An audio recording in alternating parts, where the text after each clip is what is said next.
Hola a todos.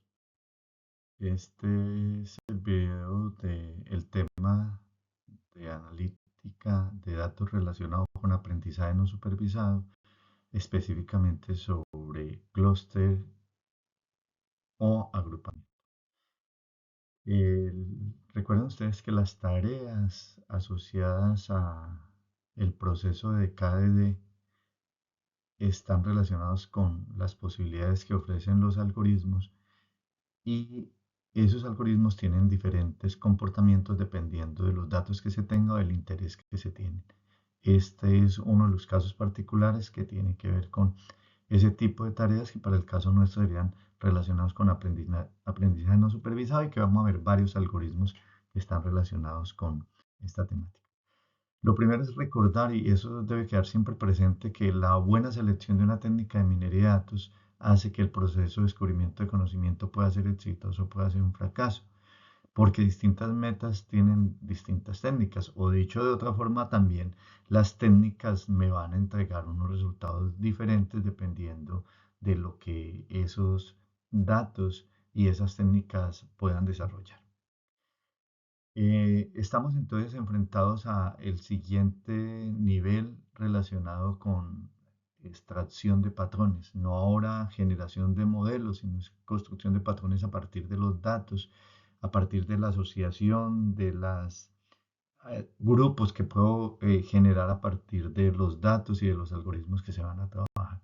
Entonces, esta idea de los patrones es fundamental para que sigamos discutiendo sobre la temática. Entonces, clúster de agrupación, pensemos en que tenemos este tipo de objetos que ustedes ven ahí, son reconocidos.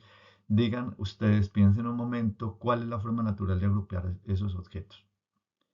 Viéndolos ahí, vemos que efectivamente parece muy sencillo agruparlos. Y creo que la opción del grupo podría ser esta. Claro, los podemos agrupar por piel y plumas como diferentes animales que tienen esas características. Y claro que es eh, muy bien definido los grupos a partir de estos elementos que hemos dado por separar. Pero, ¿habrá alguna otra forma? Posible que lo que tenemos antes pueda cambiar. Y esta podría ser otra alternativa, agruparlos por si los animales son domésticos o no domésticos, que no es una característica que se pueda anotar directamente, pero que sí con la información que se tiene se puede llegar a estos resultados. Entonces, los dos agrupamientos son válidos, solo que se enfocan desde una forma diferente. Esto quiere decir que el clustering es subjetivo y va a depender mucho de las variables que yo voy a involucrar en el proceso de agrupamiento y de los algoritmos que se vayan a trabajar. Pensemos entonces en la definición de clustering y decimos que es la tarea de segmentar una población heterogénea en un conjunto de subgrupos más homogéneos, o sea, tratar de reunirlos a partir de algunas características que lo hagan que son más o menos similares y a diferencia de lo que trabajamos en sesiones anteriores, la clasificación nos permitía definir a partir de unas clases que estaban ya marcadas, lo que decíamos que era el valor de Y, poder hacer un proceso de eh, generación de modelos. Mientras que en el caso de la agrupación no existen esas clases predefinidas, quiere decir que todos los valores que tenemos en el dataset corresponden con los rasgos predictores o con las características predictoras, no existe una característica predecir y dicho de otra forma tenemos X pero no tenemos Y. Eso hace que la tarea sea diferente y por eso decimos que es aprendizaje no supervisado. Por otro lado, un elemento importante que tenemos que tener presente es que para poder garantizar que se generen los grupos, yo debo tener algo que los identifican entre ellos, como lo decimos en la primera línea que está. Y para determinar esa homogeneidad es necesario determinar unas métricas de similitud para poder calcular esas distancias o esas similitudes entre los miembros y saber a qué grupo puede pertenecer uno no, u otro elemento dentro de las instancias que tenemos. Entonces, ese conjunto de puntos, atributos, características deben pasar por una medida de similitud para encontrar grupos que sean lo más similar entre sí, o sea, que los elementos de cada clúster estén entre ellos muy cercanos, que la distancia sea muy pequeña o que la similitud sea muy grande, pero que a la vez esos grupos se separen mucho de otros grupos. O sea, que un elemento sea muy cercano a los de su grupo, pero muy lejano a lo de otros grupos. Y medidas de similitud pueden haber muchas dependiendo del tipo de datos que se tienen, es lo mismo que medidas de distancia. Aplicaciones hay muchas, ¿cierto? No solamente en elementos como los que mostré antes, sino que para el caso de tener información de los clientes potenciales para un tipo de producto, para un tipo de campaña, para un tipo de actividades que se requieran, se pueden determinar información de esos clientes y posteriormente agruparlos por esas características, lo cual llevaría a que pueden ser una muy buena alternativa para personalizar las campañas o para determinar el tipo de condiciones que tienen esos clientes en cada uno de los grupos, lo cual genera una rentabilidad mayor. Está demostrado que eso es válido para poder hacer este tipo de agrupaciones. Entonces, ya es más o menos claro, la idea es encontrar agrupamientos tales que los objetos dentro del grupo pues, sean muy parecidos y sean muy diferentes a otros grupos. Esto es lo que podríamos decir y como se ve ahí en la imagen, y es que tratamos de minimizar la distancia intraclúster y maximizar la distancia interclúster. Eso es un elemento importante y suena muy bien, pero lamentablemente no siempre es posible hacerlo porque no siempre los datos están así tan separados como en este caso. Pero esa digamos que es la tarea que enfrentan los algoritmos que intentan hacer clúster. Entonces, hablamos de tareas descriptivas, minería de datos. Esa es la parte del agrupamiento y dado que no tenemos eh, las características que pueden ser los valores a predecir, como las clases, entonces tenemos que empezar a determinar muchos elementos dentro del proceso de clúster. Y uno de los primeros es que no sabemos cuántos agrupamientos o cuántos son el número de clúster que yo voy a generar para garantizar que haya una buena agrupación. Y ese ya es un problema serio porque si yo tuviera una guía sobre esto, pues sería más fácil empezar a afinar los algoritmos, pero puede ser que yo escoja un número de clústeres que no es válido para un tipo de datos y entonces el trabajo va a ser mucho más fuerte. Los grupos tienen diferentes formas, o sea, no es que todos tengan una forma circular que permita que uno pueda determinar cuál es como la distancia alrededor de un punto y poderlo manejar.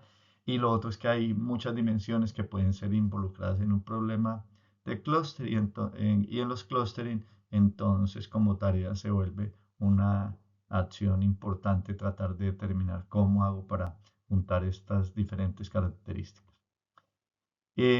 Lo otro es que ya dijimos que de alguna forma es subjetivo, lo que lo hace impreciso y va a depender mucho de lo que uno espere, pero también de los datos que se tengan para que los algoritmos puedan generar los grupos de alguna forma. Las métricas de similitud son fundamentales, similitud o disimilitud, cualquiera de las dos, ¿cierto? La similitud lo que hace es tratar de garantizar que los elementos de un clúster sean muy parecidos a los otros.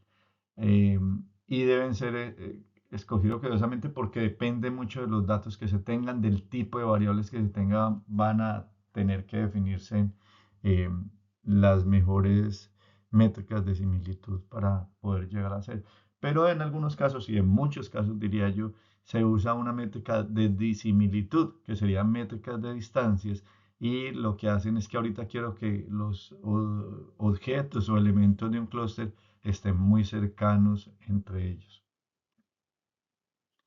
Y las medidas van a depender mucho de lo que se tenga en los datos.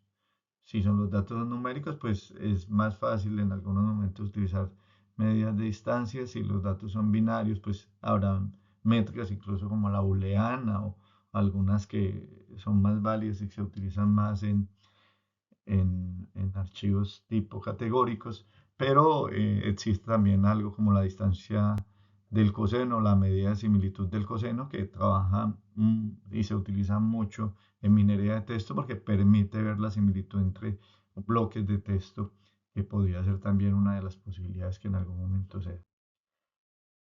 Bueno, volver a insistir entonces que lo que se busca es descubrir las agrupaciones. Estas agrupaciones debajo tienen un patrón subyacente y nadie me puede guiar porque no tengo la posibilidad de guiar el proceso con una clave que sería el error en los otros casos para saber qué tan bueno o tan malo es un grupo conglomerado que se tienen para hacer eso. Entonces, lo que yo tengo como posibilidad es empezar a evaluar a través de esas diferencias, a través de el conocimiento de las similitudes o disimilitudes en todos los grupos, cuáles serían como los resultados que se han obtenido, pero no porque tenga una guía a la que yo quiero llegar, sino más intentando tener algunas métricas que me dan la bondad de un agrupamiento. Los algoritmos de clustering se usan en muchas aplicaciones. Mucho de lo que se tiene cuando no tenemos las etiquetas Y, pues habrá que recurrir a este tipo de algoritmos, pero hay que decir que no solamente cuando no se tienen esta etiqueta, sino cuando quiero hacer algún tipo de tareas específicas que me permitan que los grupos me entreguen información adicional. Entonces, los resultados que esperamos con técnicas de clúster dependen del algoritmo que utilice. Vamos a ver tres tipos de algoritmo, el conjunto de datos que se tengan. En ocasiones hay que hacer preprocesamiento para mejorar los datos y de las métricas de similitud que se tengan, tanto de similitud o de disimilitud, que lo habíamos dicho ahora. Pero insisto en que, como comentaba ahora, no solamente cuando no tengo posibilidades de llegar a las clases. En minería de datos es muy usual utilizar los mecanismos o algoritmos de clustering para realizar algunas tareas. Por ejemplo, tratar de ver cómo se organizan los datos en un primer acercamiento, cómo hacer una segmentación a partir de los datos que se tienen como para poder determinar qué condiciones tienen. Y lo otro es que si yo hago grupos, los grupos se tienen que hacer a partir de las cosas que son comunes y los outliers generalmente salen de estas posibilidades. Entonces, es otra forma de conseguir Aulier aplicando técnicas de clustering.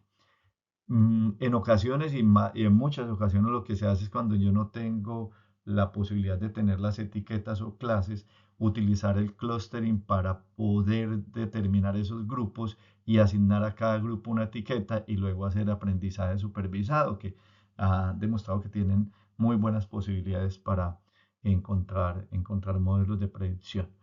Y lo otro que es importante es en el preprocesamiento, porque eso me puede permitir reducir datos si yo puedo determinar cuáles son los elementos que mejor se acomodan en un grupo a partir de estos algoritmos. Entonces, como ya lo comentaba, es posible que uno pueda conseguir una clase o una etiqueta para cada uno de los grupos que me permita realizar aprendizaje supervisado para tareas de clasificación binaria o tareas de clasificación multiclase. Entonces, es una muy buena alternativa y de hecho, en algunas ocasiones los algoritmos de clustering se evalúan contra datasets que ya tienen la clase, pero para comparar qué tanto pueden separar las instancias en las clases que yo esperaría lleguen y entonces se evalúan con esas condiciones y digamos que es un ejercicio interesante a desarrollar. Ahora, ¿qué no es un clúster? La clasificación supervisada sin duda no es un clúster. La segmentación, o sea, dividir estudiantes o cualquier tipo de personas por algún tipo de guía que ya está claramente definido, hacer agrupación utilizando group by en SQL, por ejemplo, o hacer particiones a partir de áreas que tienen algunas condiciones específicas dentro de los datos. Bueno, pero como hemos dicho, ¿cuál es el problema de los clústeres? Que no sabemos cuántos clústeres se pueden tener. Entonces va a depender de los datos y de las superficies que se puedan generar a partir de los datos que me permitan armar los grupos. Entonces mira que estos puntos que se tienen ahí yo los podría armar en dos grupos porque ahí más o menos están separados. Y diríamos entonces que tenemos dos grupos ahí. Pero puede ser que yo lo pueda armar en 6 grupos donde hago un mayor nivel de detalle dentro de los elementos del grupo para poder hacer que sean claramente separados. ¿Cuál es mejor de los dos? Implica tener una métrica que nos permita efectivamente, digamos, estimar cuál es lo mejor, porque digamos que en los dos casos uno entendería que hay una buena separación, pero habría que ver realmente cuáles son las métricas. Pero yo podía tener cuatro clústeres y mire que en todos los casos se ven como bien, ¿cierto? Dice, vea qué bueno. Ahora, este dataset tiene una característica que no podemos negar y es que eh, tenemos los grupos muy bien separados, entonces eso facilita mucho las cosas. Técnicas de clúster hay varias o grupos de algoritmos que lo podemos decir de la forma, los métodos que son de particionamiento, los métodos jerárquicos y los métodos basados en densidades. Y hay otro más que son los métodos basados en grillas que también vienen cogiendo fuerza. Pero los más utilizados son los primeros que están y que los vamos a ver. Eh, digamos que dentro de un mismo algoritmo de agrupamiento bajo algunos parámetros yo puedo conseguir grupos diferentes dependiendo de la forma en que desarrollo, parametrizo el algoritmo, pero en el caso de que tengas métodos diferentes como los que estamos mostrando ahí, es muy probable, casi fijo, que la forma en que se van a agrupar los datos en los clústeres van a ser diferentes para cada uno de los métodos. Y en el caso del particionamiento, el algoritmo se encarga de ir organizando todos los datos, ¿cierto? Entonces la agrupación nos va a servir para ir determinando algunas cosas que yo no conocía, porque cuando tengo dos características es muy fácil, pero cuando tengo muchas características, tratar de que el humano pueda ser capaz de descubrir estos elementos no es tan sencillo, realmente es imposible llegar a esos resultados. Eh, el clúster es la creación de un conjunto de clústeres, es la tarea de generar clúster y hay importantes distinciones entre los métodos para poderlo hacer, dependiendo los más, digamos, donde se ve una gran diferencia en los jerárquicos y particionales, ¿cierto? Dado que en el caso de las particiones los objetos no se traslapan entre ellos, entre los subconjuntos o clúster, mientras en el caso de, el clúster jerárquico, pues la idea es que se vayan organizando en forma jerárquica, entonces, digamos, un elemento pertenece al nivel más alto siempre y va a pertenecer en algunos niveles más bajos dependiendo de cómo se esté generando el árbol. Esto serían como algunas diferencias o características que presentan los diferentes métodos de clustering que los podemos tener ahí para que los revisemos y veamos viendo cómo se usa. Algoritmos específicos en cada uno de los métodos de clúster, pues existen representantes muy válidos en la jerárquica del CoWeb, es muy conocido en los métodos basados en particiones, el algoritmo que más se usa y el que se usa más en clustering, que es K-means o K-medias, y en algoritmos basados en densidad, el que más se utiliza es DBSCAN, pero no son los únicos y hay modificaciones incluso de estos mismos algoritmos.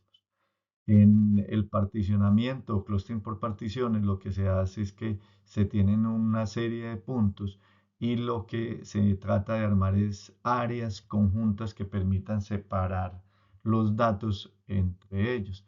Entonces se van generando particiones específicas, mientras en el caso jerárquico lo que se hace es que hacia arriba o hacia abajo, dependiendo de cómo se quiera, en una forma incremental o en una forma de ir separando, lo que tenemos es que los grupos se van armando en la medida en que se van juntando inicialmente los elementos y después los grupos o subgrupos o clústeres se van juntando para al final tener como lo que podríamos decir un solo grupo que contenga todo, ¿cierto?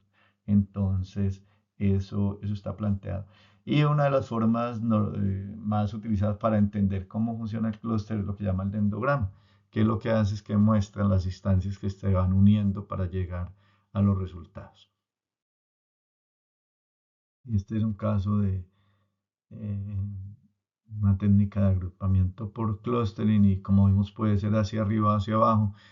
Es hacia abajo si yo voy a ir juntando los grupos de acuerdo a este gráfico, si voy armando los elementos y los voy juntando entre ellos hasta que por fin todos queden un grupo, y sería hacia arriba si yo tengo un grupo completo y empiezo a separar cada uno de los bloques que se pueden conformar en subgrupos. Son las dos alternativas y los dos tienen pues la misma característica de clúster jerárquico.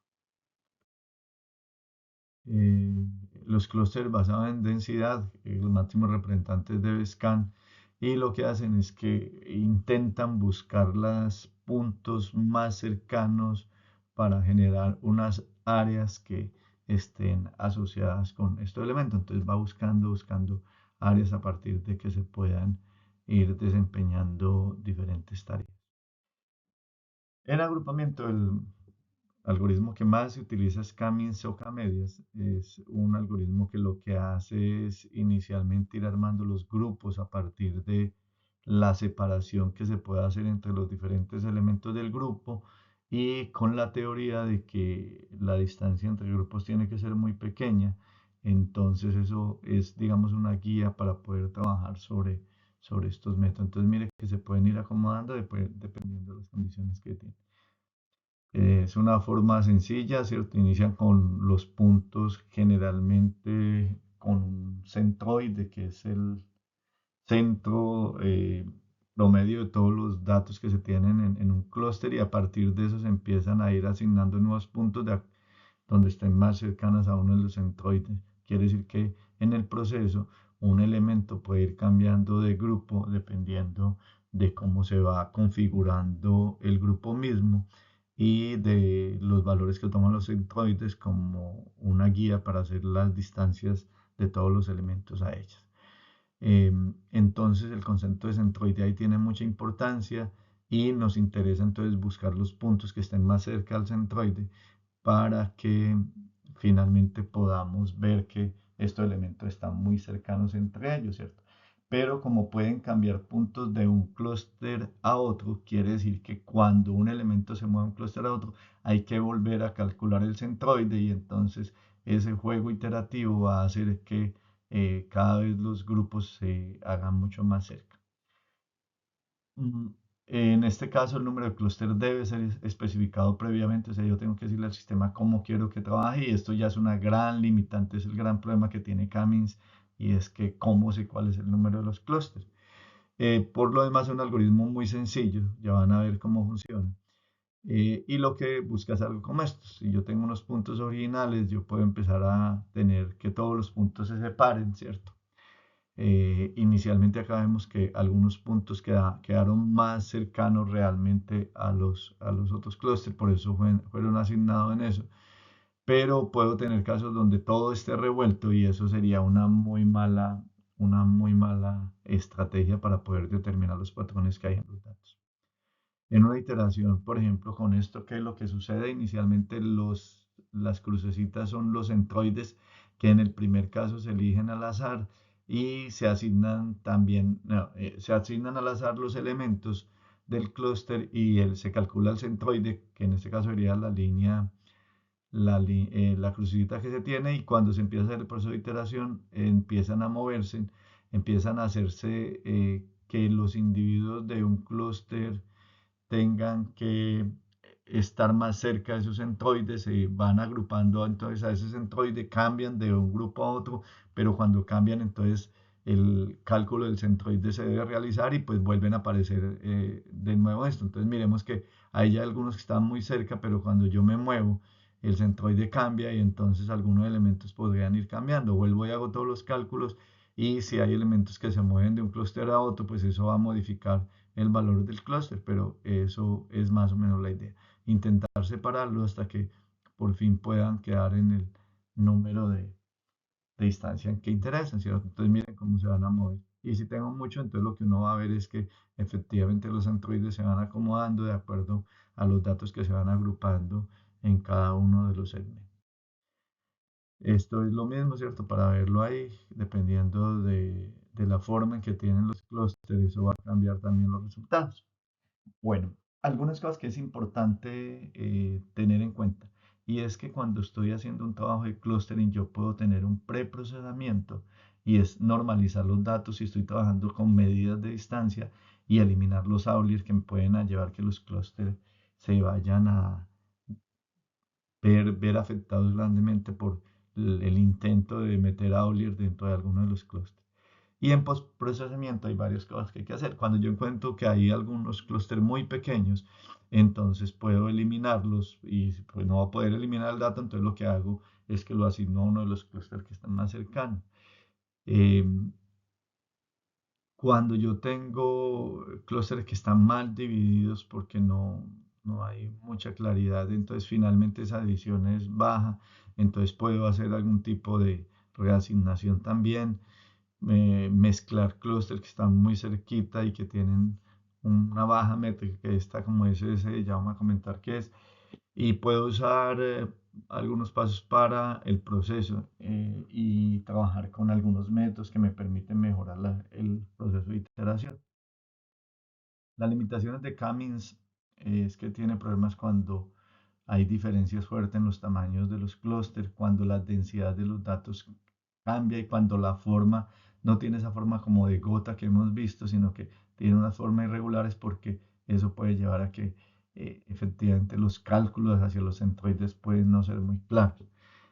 Eh, entonces, podríamos pensar en que cuando yo ya tengo unos datos, lo primero que hay que elegir es cuántos clústeres voy a tener y empezar a trabajar sobre los clústeres. Miren que cambia muchísimo cuando tengo formas diferentes dentro de los datos, los resultados van a ser diferentes y cosas como estas son bastante complicadas cuando no son globulares. Y entonces miren que la forma en que él trata de agrupar pues va a ser un poco extraño, ¿cierto? Porque el área no permite que sea fácil ver cómo se organizan los cálculos dentro de los datos que se tienen. Otras alternativas, ¿cierto? Y acá una aplicación sencilla del algoritmo de Cummings. El algoritmo de Cummings entonces lo que nos va a permitir es a partir, insisto nuevamente, de unos datos que están completamente regados. La primera cosa que se hace es que cada punto se genera, digamos que acá vamos a tener un K igual a 2, o sea que vamos a tener dos grupos o dos clústeres. Y entonces aleatoriamente los elementos que tenemos, que son 10 en este caso, se agrupan en uno de los dos grupos en forma aleatoria. Inicialmente solo tener eso. Cuando ya se tiene esto, entonces empiezan a trabajarse sobre los datos y se empieza a calcular el centroide de cada uno de los grupos. Entendido que el centroide es como la media de los valores de los datos en este caso que tenemos. Él genera un valor de centroide y tenemos una medida de distancia que es la diferencia entre los puntos al cuadrado para garantizar que no vamos a tener valores negativos y el cálculo del centroide pues nos va a permitir que sobre él se van a hacer todos los cambios, ¿cierto? Entonces mira que los datos que teníamos de los valores azules, entonces se cogen todos los datos, se promedian, ese es el valor del centroide para cada uno de los grupos que se tiene. Teniendo ese valor de centroide, lo que sigue es empezar a calcular la información, las distancias que se tienen desde cada uno de los puntos al centroide para poder determinar los valores. Entonces, este, por ejemplo, es un caso, ¿cierto? El valor 200 para el grupo 1 debería ser igual a la distancia que se tiene entre 200 y 100 elevado al cuadrado y al otro grupo sería entre 200, el centroide, perdón, era entre 200 y 190 elevado al cuadrado, y para el otro grupo sería entre 200 y 182 elevado al cuadrado. Entonces quiere decir que ese elemento que inicialmente era violeta, ahorita se va a convertir en azul porque la distancia es menor. Entonces es menor al grupo 1 que al grupo 2 donde estaba el elemento ubicado, ¿cierto? Entonces el segundo punto 198 hago lo mismo y entonces el 198 que es del grupo 2, tiene una menor distancia al grupo 1, por lo tanto lo reasigno y empezamos a hacer los cambios, ¿cierto? Y así empiezo a trabajar con cada uno de los puntos hasta que finalmente tengo reasignado todos los puntos con respecto a ese centroide. El paso siguiente es volver a calcular el centroide porque ya tengo los datos en otros puntos y entonces ya el centroide cambia, ya no era 198, sino que este ya es 194 y vuelvo a hacer los cálculos de cada una de las distancias dependientes de 94. Entonces dejo en ese momento como para que ustedes vean para los otros datos en este nuevo centroide que tenemos de 194.5 y 171.2 los centroides, cuáles serían las asignaciones o mantenerse en cada uno de los grupos de cada uno de los puntos. Entonces, por favor, detengan el video un momentico y hagan el cálculo. Es una tarea importante. Bueno, ya regresando, entonces tenemos datos que nos servirían para poder tener los resultados. Este sería pues un avance inicial, pero tenemos que seguir haciendo los cálculos para los demás elementos.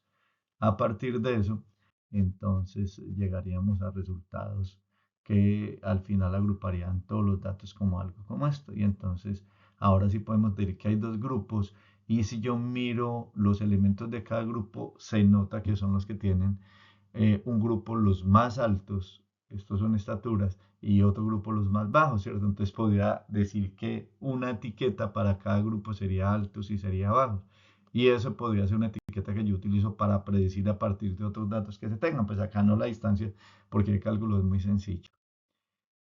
Volvemos entonces a recordar que la medida de distancia se puede calcular con esta fórmula y si yo tengo 6 puntos, 1, 2, 3, 8, 9, 10 y 11 y quiero optar por hacer clúster, pues lo primero que uno puede hacer es botar el 25, excluirlo porque está muy lejos de las demás, de los demás datos. Eso se podría calcular con alguna de las métricas que existen para determinar qué tan cercanos están asociados a eso. Pero entonces lo vamos a tener como una OLIR y entonces vamos a intentar particionar. Entonces una de las alternativas sería particionar así 1, 2, 3, 8, 9, 10, 25. La media del clúster 1, 2, 3 es 2 y la media del clúster 8, 9, 10, 25 es 3. Entonces empezamos a hacer los cálculos de las distancias y podríamos determinar entonces cuáles serían los valores de las similitudes que tienen asociados a algunos de estos elementos. Y este sería pues el cálculo de todas las distancias posibles. Si se particiona en otra forma, pues habría un valor diferente y así podemos ir consiguiendo los resultados que uno pueda tener. Bueno, pero ¿cómo evaluamos de alguna forma como la calidad de los clústeres? Como decimos, es una tarea complicada porque no tenemos una guía como el aprendizaje supervisado. Entonces, la idea es poder evaluar cómo se va comportando, cómo están agrupados los diferentes elementos y pues aparecen esas alternativas, ¿cierto? Este sería también un ejemplo sencillo que tenemos de agrupamiento y que ustedes podrían desarrollarlo entre uno y dos grupos para los datos que se tienen. Ahí tendrían que hacer algunas tareas de preprocesamiento importantes. Bueno, vamos a programar para entender rápidamente cómo hacemos Camins. Van a ver que también es muy sencillo y vamos a utilizar eh, los diferentes componentes que nos ofrecen eh, la librería de sklearn y vamos a trabajar sobre eso. Entonces vamos a trabajar con un dataset generado aleatoriamente con datos sintéticos para que no tengamos que preocuparnos por los demás datos y de otros tipos de dataset, pues que la tarea final pues la vamos a desarrollar con eso. Entonces si yo genero estos datos serían unos datos que generan entre 0 y 1 y si quiero graficarlos están así más o menos dispersos, ¿cierto? Aunque uno podría notar algunas posibilidades como agrupamiento, pero no es muy fácil. Entonces vamos a eh, cargar desde ese caller cluster e importar Camins, que es uno de los algoritmos de cluster que hemos dicho, ¿cierto? Vamos a determinar que K va a ser igual a 4, eso es un valor arbitrario en este momento, habría que ver cuál es la mejor posibilidad, eso implica trabajar un poquito de prueba de error o utilizar algo. Como en los otros casos, entonces vamos a hacer Camins, una instancia, vamos a determinar unos parámetros y le vamos a decir que se genere el modelo de datos, que no sería un modelo, ¿cierto? Sino sería más bien como una alternativa de ir determinando cómo agrupo los datos de acuerdo a las distancias, ¿cierto? Y él hace un proceso de generación de centroides y esos centroides son los que van a ir cambiando, pero entonces él hace la forma en que puede ir desarrollando eso. Entonces los centroides de esos cuatro clústeres son estos puntos, dentro de todos los puntos que tenemos ahí, podrían mirarlos ahí y puedo ver ya los centroides en algo como esto, ¿cierto? Como ven, los centroides son las estrellas que me permiten delimitar cómo están estos datos, ¿cierto? Ahí están definidos y más o menos esa es la configuración que se encuentra para los centroides. Y ahora vamos a predecir datos a partir de lo que ya tengo en el centroide. Entonces, lo que uno puede determinar es que los datos que se tienen almacenados, esos datos que teníamos arriba, los primeros datos se refieren al clúster 1, los segundos al 2 y así dependiendo de los valores que se tengan, que son 30. Entonces cada uno de los elementos, este elemento que sería el primero, pertenece al clúster 1, 2, 3, 4, 5, 2, 4, 5, este pertenece al clúster 2 y así para los 30 datos que tenemos. Hay una métrica que se utiliza para evaluar un poco qué está sucediendo con los clústeres y se llama suma de error al cuadrado o SSE y que tiene gran importancia para hacer otras tareas que nos vamos a proponer. Entonces, en este caso vamos a mirar cómo se calcula, lo vamos a hacer también a código, por favor. Entonces vamos programando con esto, vamos a determinar cómo se comporta el SSE para diferentes valores de K, para diferentes números de grupos asignados y vamos a trabajar entre 1 y 10.